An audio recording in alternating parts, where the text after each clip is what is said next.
मुंबई की धड़कनों के बीच एक लड़की दिन के उजाले से ज्यादा रात के अंधेरे से वाकिफ थी। उसकी उम्र कोई ज्यादा नहीं, लेकिन आंखों में जिंदगी से कई बार हारने का इतिहास दर्ज था। वो लड़की जिसकी जिंदगी कभी गांव की पगडंडियों पर बिना चप्पल दौड़ती थी, अब शहर की ऊंची नीची सड़कों पर अपने घिसे हुए जूतों में भी तेजी से चल रही थी, क्योंकि हर कदम के साथ वो पेट की आग को शांत करने का एक रास्ता ढूंढ रही थी। उसका बचपन खेतों और मिट्टी के बीच बीता, लेकिन बाढ़ ने उसकी मिट्टी भी छीन ली और माँ बाप को भी। वो गांव छोड़कर अपनी छोटी बहन को लेकर महानगर आ गई, जहां उसे उम्मीद थी कि शायद कोई काम, कोई मदद या कोई इंसान उसे जिंदगी जीने का मौका देगा। लेकिन यहाँ मिला सिर्फ इंतजार, भूख और धीरे धीरे एक ऐसा सच जिसमें उसके शरीर की कीमत तय होती थी, लेकिन उसकी आत्मा की कोई कलीमत नहीं थी। शुरुआत में जब उसे उस छोटे से कमरे में बंद किया गया, उसे नहीं पता था कि दरवाजा खुलेगा तो कौन सामने खड़ा होगा।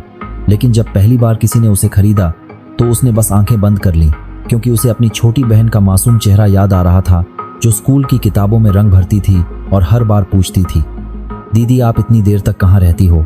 और वो सिर्फ मुस्कुरा देती। उस मुस्कान में दुनिया की सबसे गहरी झूठ और सबसे सच्चा दर्द छुपा होता था। दिन रात एक हो गए थे। वो जिस्म बेचती थी, लेकिन हर रात अपने आंसुओं से खुद को धोती थी। उसे खुद से नफरत होती, लेकिन बहन की फीस, किताबें, दवाई सब कुछ उसकी मजबूरी थी। धीरे धीरे शहर के कोने, होटल के कमरे और कुछ लोग उसके जीवन का हिस्सा बनते चले गए।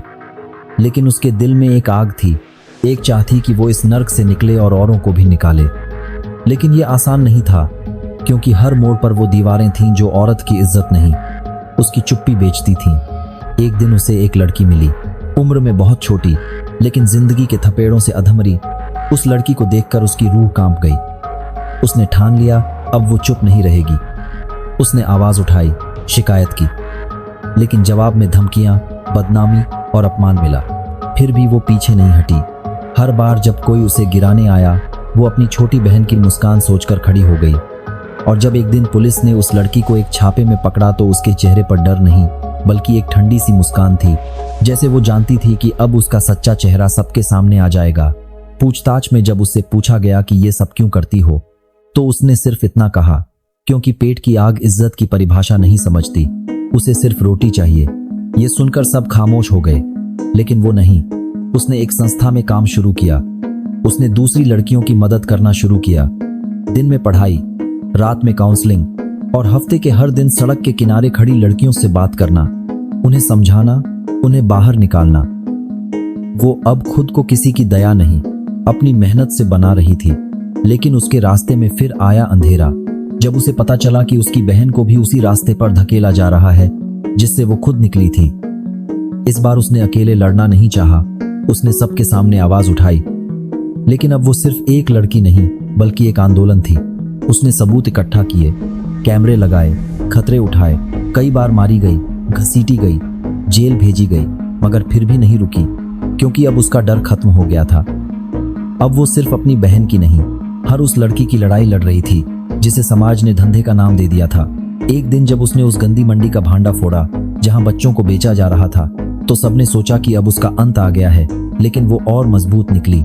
मीडिया, सोशल मीडिया और देश भर की औरतों ने उसका साथ दिया। धीरे धीरे सिस्टम हिला और एक दिन अदालत में खड़े होकर जब उसने कहा कि अगर मैं गुनहगार हूं तो वो हर लड़की गुनहगार है जिसने सिर्फ पेट भरने के लिए शरीर को बेचने दिया, तो कोर्ट खामोश हो गया। लेकिन जनता बोल उठी। उसने अपने ऊपर लगे सारे झूठे आरोपों को एक एक कर ध्वस्त किया। सबूत, गवाही और आंखों में सच्चाई लेकर वो एक सच्चे युद्ध की योद्धा बन चुकी थी। उससे इज्जत मिली, पुरस्कार नहीं, भरोसा मिला, प्रशंसा नहीं। अब वो गांव गांव, शहर शहर जाती, लड़कियों को पढ़ाती, उन्हें आत्मनिर्भर बनाती, उन्हें बताती कि तुम्हारा शरीर सिर्फ तुम्हारा है और तुम्हारा अस्तित्व किसी की मजबूरी नहीं, तुम्हारी ताकत है। एक दिन जब वो मंच पर खड़ी थी और सैकड़ों लड़कियां उसकी ओर देख रही थीं, तो किसी ने पूछा, आप इतनी बहादुर कैसे बनी? तो उसने कहा, क्योंकि मैंने वो सहा है जो शायद तुम सोच भी नहीं सकती, लेकिन अब मैं चाहती हूं कि तुम्हें वो कभी ना सहना पड़े। और तभी पीछे से एक मासूम बच्ची आई, उसकी बांह थामी और कहा, दीदी आप मेरे जैसी हो या मैं आपकी जैसी? उस सवाल ने उसके दिल में फिर से आंसू ला दिए, क्योंकि उसे अब एहसास हो गया था कि उसकी कहानी किसी किताब का हिस्सा नहीं बनी। बल्कि एक क्रांति की शुरुआत बन चुकी है। अब वो अकेली नहीं थी। अब उसकी आवाज लाखों के गले से निकल रही थी और वो आग जो कभी उसके पेट में जलती थी अब पूरी दुनिया के अंधेरे को जलाने लगी थी। उसका अतीत एक कलंक था जिसे उसने हथियार बना लिया। उसका वर्तमान एक संघर्ष था जिसे उसने मिशन बना लिया और उसका भविष्य एक उम्मीद थी जो अब किसी एक लड़की की नहीं, पूरे समाज की बन चुकी थी। अब जब उसके जीवन की आग एक चिंगारी नहीं, मशाल बन चुकी थी तो समाज का हर कोना उसके ताप को महसूस कर रहा था। अब वो सिर्फ एक लड़की नहीं रही थी जो अपनी बहन को पढ़ाने के लिए हर रात खुद को तोड़ती थी। अब वो हर टूटती औरत का पुनर्जन्म बन चुकी थी। उसके भीतर अब न डर था, न शर्म और न कोई शिकायत। अब उसमें बस एक जिद थी जो अब किसी एक मकसद से बंधी नहीं थी बल्कि समाज के।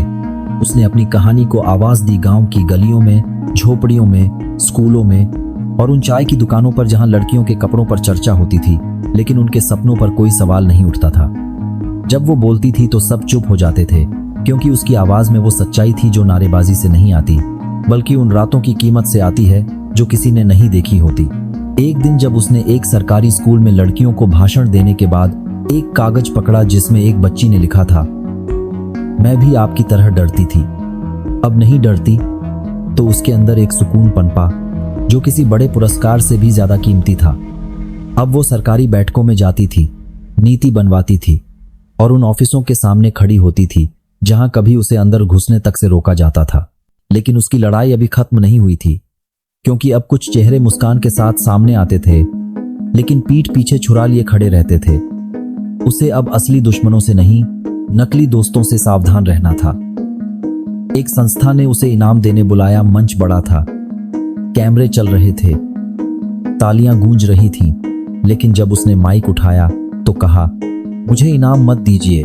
वो लड़की इनाम की हकदार है जो आज भी इस शहर के किसी कोने में पेट की आग बुझाने के लिए खुद को जला रही है। उस दिन से उसने कोई पुरस्कार नहीं लिया, कोई मीडिया इंटरव्यू नहीं दिया, लेकिन फिर भी हर अखबार उसके नाम को छापता था क्योंकि वो अब एक नाम नहीं, एक विचार बन चुकी थी। उसकी बहन अब बड़ी हो चुकी थी। अब वो गांव की गरीब औरतों के लिए हेल्थ कैंप लगाती थी, इलाज करती थी और हर महिला से कहती थी, जो जख्म मेरी दीदी ने सहे अब मैं किसी और को नहीं सहने दूंगी। एक बार जब उन्होंने मिलकर एक इलाके में छुपे हुए बाल तस्करी के अड्डे को उजागर किया तब उन्हें जान से मारने की धमकी दी गई। उनकी गाड़ी पर पत्थर फेंके गए, एनजीओ के ऑफिस में आग लगाने की कोशिश की गई, लेकिन उन्होंने पीछे हटने की जगह वो दीवारें तोड़ी जिनके पीछे सालों से इंसानियत कैद थी। अब उनके साथ सैकड़ों और लड़कियां जुड़ चुकी थीं। कोई पूर्व पीड़िता, कोई कॉलेज की छात्रा, कोई पत्रकार, कोई डॉक्टर, सबका सिर्फ एक मकसद था, अब कोई और लड़की पेट की आग में न जले। उनकी एक टीम ने देश के अलग अलग कोनों में जाकर सर्वे शुरू किया, डाटा इकट्ठा किया और फिर सरकार के सामने एक नई योजना रखी जिससे शोषित महिलाओं को तुरंत सहायता, सुरक्षा और स्वरोजगार मिले। कई अफसरों ने कहा, इतनी बड़ी योजना, क्या तुम लोग इसे चला भी पाओगी?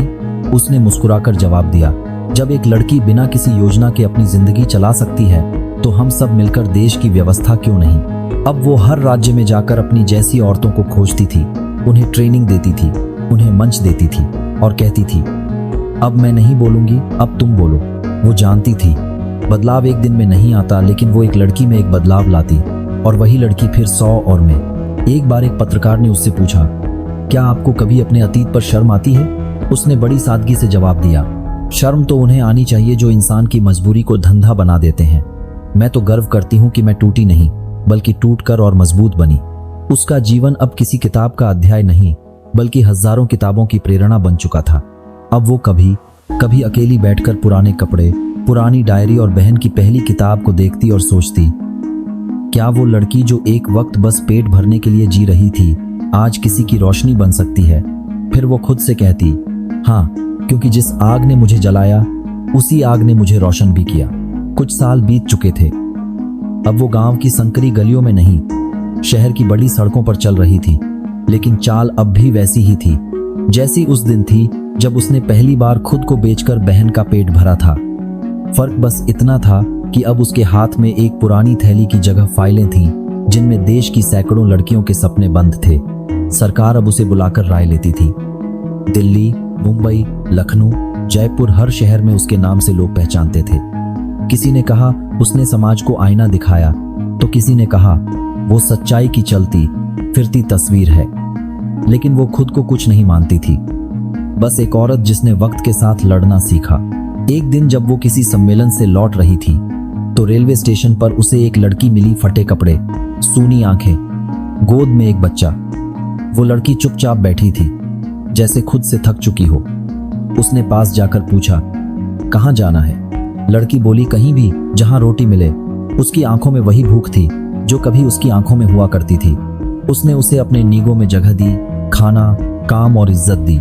लेकिन उस रात वो अकेले बैठकर बहुत देर तक रोई, क्योंकि उसे लगा जैसे वो खुद को ही फिर से देख रही हो। अब उसकी टीम हर रेलवे स्टेशन, हर बस अड्डे, हर चौराहे पर जाकर भूख में मरती इज्जत को उठाने लगी थी।